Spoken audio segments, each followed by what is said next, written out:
5월 1일 오늘 하나님의 말씀은 사무엘상 11장 말씀입니다. 1절로 5절 말씀.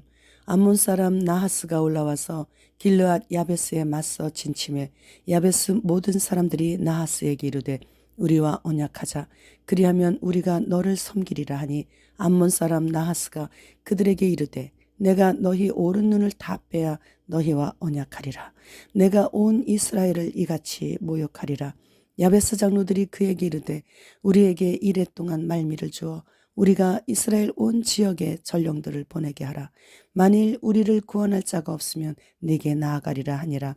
이에 전령들이 사울이 사는 기브아에 이르러 이 말을 백성에게 전하매 모든 백성이 소리를 높여 울더니 마침 사울이 밭에서 소를 물고 오다가 이르되 백성이 무슨 일로 우느냐 하니 그들이 야베스 사람의 말을 전하니라. 본장은 암몬족이 길르앗 야베스를 침공하자 사울이 하나님의 영에 감동을 받아 모든 이스라엘 백성들을 이끌고 나가 암몬 자손을 무찌르고 혁혁한 군사적 공로를 세움으로써 백성들로부터 인정을 받게 되고 왕으로 즉위하는 과정을 기록했습니다. 길르앗 야베스 주민들은 암몬 자손에게 포위되어 위기를 맞았습니다. 그때 길르앗 야베스 장로들이 암몬족의 나하스에게 조공을 바치며 섬길 테니 우리와 종속 관계를 맺자고 하자 사울이 왕으로 선출되었기에 이제 이스라엘도 곧 왕정 국가가 될 텐데 그때는 자신들에게도 여러 가지 불리할 것을 알았기에 지금 국가의 체계가 서 있지 않았을 때 정규군이 없는 이때에 길르앗 야베스부터 쳐서 이스라엘 전체를 정복하고자 하는 야심이 있었기에 언약 체결을 하지 않겠다는 뜻으로 전투할 때 방패로 왼쪽 눈이 가려지기 때문에 오른쪽 눈으로 보면서 하니까 그 오른쪽 눈을 다 뺀 후에야 언약 관계를 맺겠다고 단번에 거절하는 것이에요. 그러자 길르앗 야베스 장로들이 일주일간 말미를 주면 우리가 이스라엘 온 지역에 전령을 보내 우리를 구원할 자가 있는지 알아보고 없으면 너희에게 나아가리라 하니 아무리 그래도 군사훈련도 받지 않은 이스라엘을 오합지졸로 보고 나하스가 허락을 하는 것이에요. 게다가 길르앗 야베스 성읍문 열대까지 진치고 있는 것도 피할 수 있고 해서 흔쾌히 허락해 준 것이죠. 길르앗 야베스 전령들이 사울이 사는 기브아에 이르러 사울을 찾아가지 않고 온 백성에게 이 소식을 전한 이유는 사울이 왕으로 임명은 받았으나 현재 연합군을 구성할 수 있는 군대도 없고 그러니 백성들에게 도와달라고 직접 부탁을 하게 된 것이죠. 그런데 이 소식을 전해 들은 백성들은 암몬이 침략하면 전투에서 패할 확률이 높자 전쟁에서 진 후에 당할 두려움과 수치심과 절망감에 온 백성들은 사울에게 말해도 무슨 힘이 있나 하고 그냥 울고만 있는 것이에요. 그때 사울이 마침 밭에서 일하고 소를 몰고 오다가 백성들이 우는 소리를 듣고 암몬의 침략 소식을 전해들었죠. 사울은 사무엘을 통해 왕으로서 기름 부음은 받았지만 반대하는 백성들도 많아서 아직 정식으로 등극도 하지 않았고 그래서 그냥 평소처럼 고향에서 일하고 있었어요. 사울이 이 말을 들을 때 하나님의 영에게 크게 감동되어 그의 노가 크게 일어났다고 성경에 기록되어 있습니다. 이 화는 인간적인 분노나 혈기나 그런 것이 아니라 하나님의 백성이 이방인들에게 수치와 위협을 당하는 것에 대한 의분을 의미하는 것입니다. 예수님께서 성전에서 매매하는 자들과 외식하는 바리새인들을 향해 화를 내셨던 것과 같은 그런 비슷한 것이죠. 사울은 원래 겸손한 성품이어서 사무엘이 사울을 왕으로 세우기 위해 찾아갔을 때도 수레 뒤에 숨어 있을 정도로 많은 사람들의 관심 받는 것을 부담스러워했었어요. 그런데 성령님의 감동을 받게 되자 2마리의 소를 잡아 여러 토막을 내고 그것을 전령들에게 나눠주며 이스라엘 모든 지역으로 전하도록 보내면서 누구든지 사울과 사무엘을 따르지 아니하면 그 집의 소들도 다 이와 같이 만들겠다고 하자 사울을 업신여기며 사울의 왕됨을 원치 않았던 모든 무리들까지 여호와께 대한 두려움이 백성을 사로잡자 그들은 하나같이 다 사울을 따라 나서는 거예요. 이렇듯 하나님의 거룩하신 영이신 성령님의 감동으로 나가게 될 때는 사울의 왕됨을 싫어했던 건달들까지 다 두려움에 잡혀서 자진해서 사울을 따라 암몬의 군대들과 맞설 수 있었죠. 15절 말씀.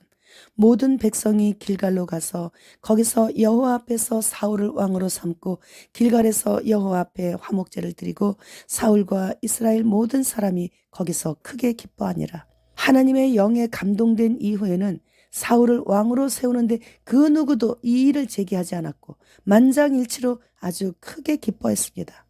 일단 성령의 사람이 되기 위해서 우리는 기도해야 되는 거예요.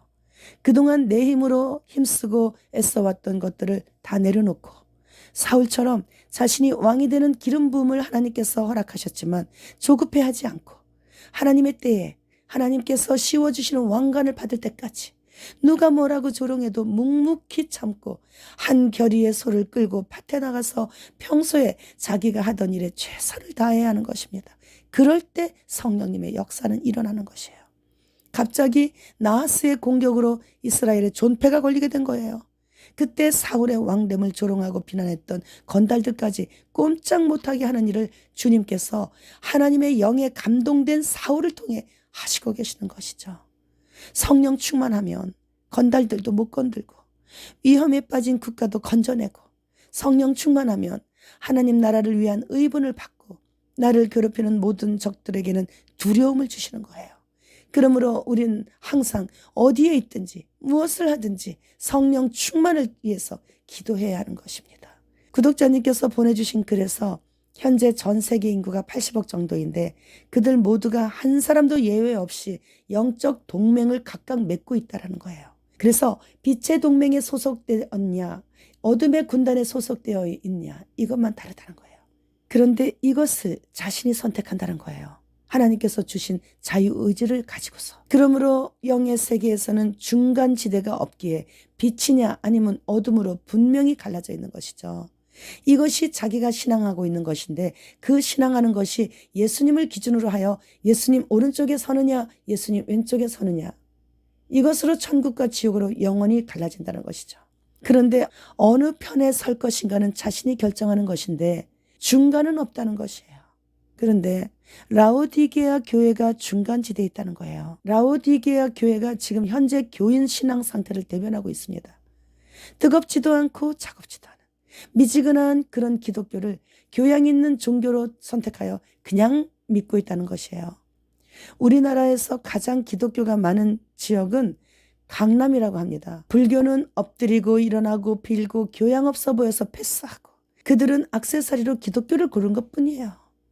요한계시록 3장 16절로 17절 말씀은 네가 이같이 미지근하여 뜨겁지도 아니하고 차갑지도 아니하니 내 입에서 너를 토하여 버리리라. 네가 말하기를 나는 부자라 부요하여 부족한 것이 없다 하나 네 곤고한 것과 가련한 것과 가난한 것과 눈먼 것과 벌거벗은 것을 알지 못하는도다. 우리는 세상에서 잘 되는 사람을 보면서 저 사람은 참 좋겠다 그런 생각을 잠시 동안이라도 가져본 적이 있을 것이에요. 예를 들어 멀리 다른 나라까지 찾아보지 않더라도 신라호텔의 이부진 사장이나 삼성그룹의 이재용 부회장 같은 부류들을 조금이라도 부러워해 본 경험은 있을 거예요. 그런데 그들의 어머니는 원불교의 공양미 가장 많이 바치는 보살이고 그들의 할머니는 아예 원불교 대장이에요. 그러한 사실을 알게 된 후에는 몇 년 후에는 세상이 끝나는데 부러운 것이 아니고 저분들 불쌍해서 어쩌나 그렇게 되는 것이죠.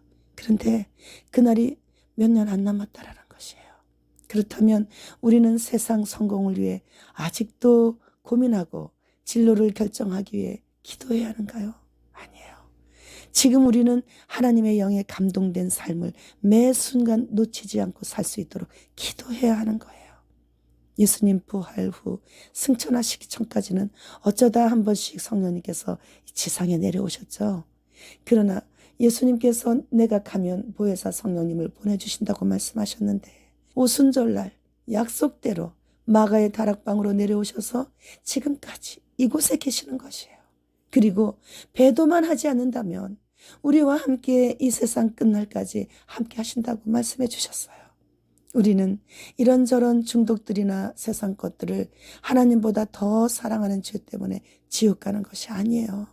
그 모든 죄들을 예수님께 회개하지 않아서 지옥 가는 것이잖아요. 주님께 회개만 하면 불쌍히 여기사 예수님의 보혈로 깨끗이 씻어주시고 기억하시지도 않으세요.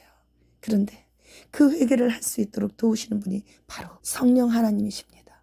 기도하는 자가 얼마나 중요한가는, 기도하는 자는 성령님과 늘 동거하고 있고, 성령님을 모신 자가 기도해주는 대상자는 위험에서 건짐받고 억울한 일을 당하지 않게 되고 악한 자를 만나지 않게 되는 거예요. 나를 위해 기도해주는 자가 있는 사람은 대박 인생인 것이죠.